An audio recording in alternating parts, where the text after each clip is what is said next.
Last month at a private members club in London, a tech entrepreneur confided something startling. His $85 million super yacht, the one he dreamed about for years, had become what he called a floating financial black hole that he desperately wanted to offload but couldn't sell without taking a catastrophic loss. That conversation opened a fascinating window into a rarely discussed aspect of extreme wealth: the luxury purchases that seem brilliant at acquisition but become monuments to regret. Today we're exploring the most common luxury purchase mistakes even billionaires make. Super yachts represent perhaps the most romanticized luxury purchase in existence, yet they consistently rank as the most regretted acquisition among the ultra-wealthy. The fantasy of cruising the Mediterranean on your private vessel collides brutally with the reality of ownership costs. The maritime industry has a saying: a boat is a hole in the water into which you pour money. For super yachts, this becomes catastrophically accurate. Annual operating costs typically run 10 to 15% of the purchase price, meaning an $80 million yacht costs $8 to $12 million yearly just to maintain. These costs include crew salaries. A yacht over 150 feet requires 12 to 20 full-time crew members, earning combined salaries exceeding $1 million annually. Then there's fuel, insurance, dock fees, maintenance, and regulatory compliance costs that never stop accumulating. The depreciation hits even harder. Super yachts lose 10 to 15% of their value immediately upon delivery, then continue depreciating 5 to 10% annually. A $100 million yacht becomes worth $60 to $70 million within 5 years, representing losses that would devastate most people's entire net worth. Many owners discover they actually prefer chartering. You can charter the world's most spectacular yachts for $500,000 to $2 million per week, experiencing ultimate luxury without the ownership burden. One entrepreneur calculated he could charter different yachts for 40 weeks annually for less than his ownership costs, while experiencing more variety and zero responsibility. Private jets seem like the ultimate symbol of having made it, yet they represent one of the fastest depreciating luxury assets. The moment a new jet leaves the factory, it begins losing value at rates that shock even experienced wealthy individuals. A new Gulfstream G650, costing approximately $75 million, loses $10 to $15 million in value during its first year of ownership. This depreciation continues relentlessly, with the aircraft losing roughly 5 to 8% annually for the following decade. Beyond purchase price depreciation, operating costs devastate budgets. A large cabin private jet costs $3 to $5 million annually in fixed costs. That's hangar fees, insurance, crew salaries, and maintenance before flying a single hour. Variable costs add another $5,000 to $8,000 per flight hour. Fractional ownership and jet cards have emerged as smarter alternatives. NetJets and similar programs provide access to private aviation without ownership burdens, typically at 30 to 50% lower total cost for individuals flying fewer than 200 hours annually. Many formerly proud jet owners have quietly transitioned to these models after recognizing ownership made little economic sense. Exotic car collections appear glamorous on social media, but they create ongoing financial and logistical nightmares that many collectors deeply regret. The fantasy of owning multiple Ferraris, Lamborghinis, and McLarens clashes with the harsh reality of maintenance, storage, and depreciation. Each exotic car requires climate-controlled storage costing $500 to $2,000 monthly. A collection of 20 vehicles needs 10,000 plus square feet of climate-controlled space, often requiring dedicated facilities costing $50,000 to $100,000 annually just for storage. Maintenance costs escalate dramatically with exotic vehicles. A Ferrari's annual service can cost $5,000 to $15,000 even with minimal driving. Lamborghinis require engine-out services every few years, costing $20,000 to $30,000. McLarens are notorious for electrical issues, requiring frequent dealer visits. I've watched collectors realize they drive each car perhaps 2 to 3 times annually. One automotive enthusiast with 15 exotic cars calculated his cost per drive exceeds $5,000 when factoring in all ownership expenses. He eventually sold the entire collection, keeping only 3 vehicles he genuinely loved driving, and discovered his enjoyment actually increased, while his costs dropped by 70%. The emotional attachment to automotive collections often masks their poor economics, with owners reluctant to admit their passion project has become a financial burden, requiring significant resources just to maintain. The narrative that luxury watches represent sound investments has created countless regrets among wealthy buyers who purchased timepieces at peak prices, expecting appreciation that never materialized.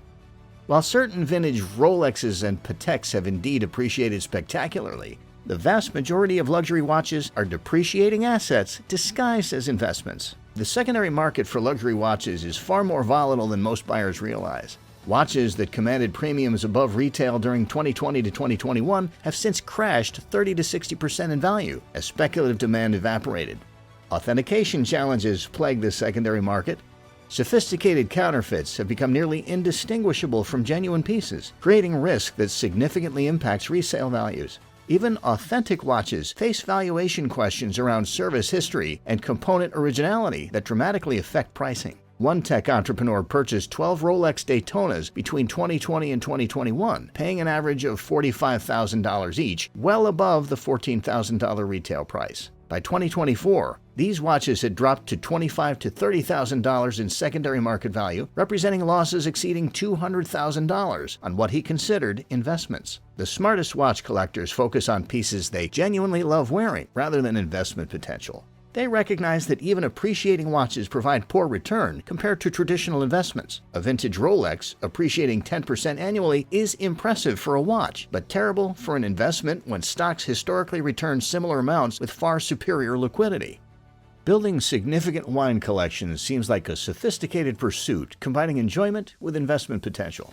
But improper storage has destroyed millions of dollars in rare wines, creating profound regrets among collectors who discovered too late that their treasures had been ruined. Fine wine requires precise temperature control between 55 to 58 degrees Fahrenheit and 60 to 70% humidity. Temperature fluctuations of just a few degrees can damage wine irreparably. Many collectors learn this lesson expensively, storing valuable collections in home cellars that lack professional climate control. Even professionally managed storage carries risks. Several high-profile wine storage facilities have experienced catastrophic system failures, destroying entire collections worth millions. Insurance rarely covers full replacement value for rare vintages that can't be purchased at any price. The most successful wine collectors focus on drinking enjoyment rather than investment returns. They buy wines they plan to consume, recognizing that wine's primary purpose is pleasure, not portfolio diversification. Those treating wine purely as investment often discover they've created illiquid, fragile, difficult to authenticate assets that perform poorly compared to traditional investments. Ultra-luxury real estate purchases often represent the largest regrets in wealthy individuals' financial histories. The combination of poor timing, overbuilding in luxury segments, and changing lifestyle preferences has left many owners trapped in properties that won't sell at acceptable prices. The ultra-luxury market, properties over $10 million, is notoriously illiquid. During downturns, these properties can remain listed for years without attracting qualified buyers. Carrying costs during this period, property taxes, maintenance, insurance, and staff, can exceed $500,000 annually for a $20 million home. Many luxury purchases occurred during market peaks, with buyers believing values would continue rising indefinitely. The 2008 financial crisis demonstrated how catastrophically wrong this assumption could be, with some luxury projects losing 50 to 70% of their peak values. Overseas luxury real estate purchases prove especially risky. Dubai's Palm Jumeirah saw villa prices collapse 60 to 70% after 2008. Chinese buyers who purchased London luxury properties at peak prices in 2014 to 2015 have watched values decline 20 to 30%, while currency exchange losses added another 15 to 20% to their effective losses when converting back to yen. The smartest luxury real estate buyers focus on intrinsic value, locations they genuinely want to live, properties they'll enjoy owning regardless of market fluctuations, rather than treating residences as appreciating investments. Contemporary art markets experience boom-bust cycles that leave buyers who purchased at peak prices with devastating losses and profound regrets. The combination of market manipulation, artificial scarcity, and speculative bubbles creates risks that wealthy buyers often fail to appreciate until values collapse. Art auctions generate excitement that clouds judgment. Competitive bidding wars push prices to irrational levels as ego and emotion override financial logic. Buyers caught up in auction fever often pay multiples of reasonable values, then watch helplessly as market corrections eliminate their gains. Unlike stocks or bonds, art has no cash flows or earnings to analyze. Values depend entirely on market sentiment, which can shift dramatically when economic conditions change or artistic trends evolve. One collector purchased a Damien Hirst piece for $3.5 million at a 2008 auction, believing contemporary art represented a sound investment. Within 2 years, similar Hearst works were selling for $800 to $1.2 million, represent losses of 70% plus that made financial recovery impossible during the owner's lifetime. Art galleries and auction houses employ sophisticated tactics to inflate prices, creating artificial demand through coordinated buying. These manipulated prices collapse once support disappears, leaving unaware buyers holding pieces worth fractions of their purchase prices. I know collectors who discovered their blue-chip contemporary art lost 40 to 60% of its value the moment they tried to sell.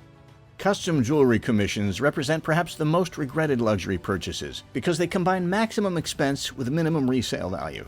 The disconnect between creation cost and resale value shocks clients who assumed their custom pieces would retain value comparable to their purchase prices. Bespoke jewelry typically costs 3 to 5 times the value of its materials and gemstones. You're paying for design time, master craftsman labor, brand prestige, and retail markup. While this premium makes sense for one-of-a-kind pieces you'll treasure forever, it creates financial disaster if circumstances require selling.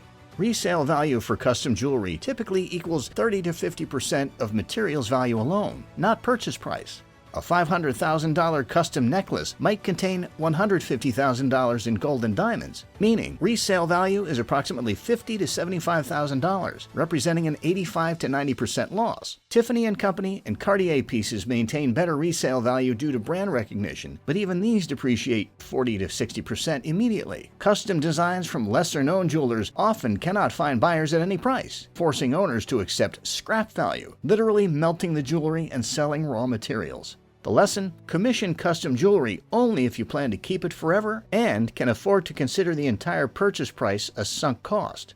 Never view bespoke jewelry as an investment or wealth preservation. So what do you think? Have you witnessed any of these luxury purchase regrets firsthand? What do you believe separates smart luxury spending from purchases people inevitably regret? Share your thoughts below. I'm genuinely curious about your experiences with luxury purchases that didn't live up to expectations.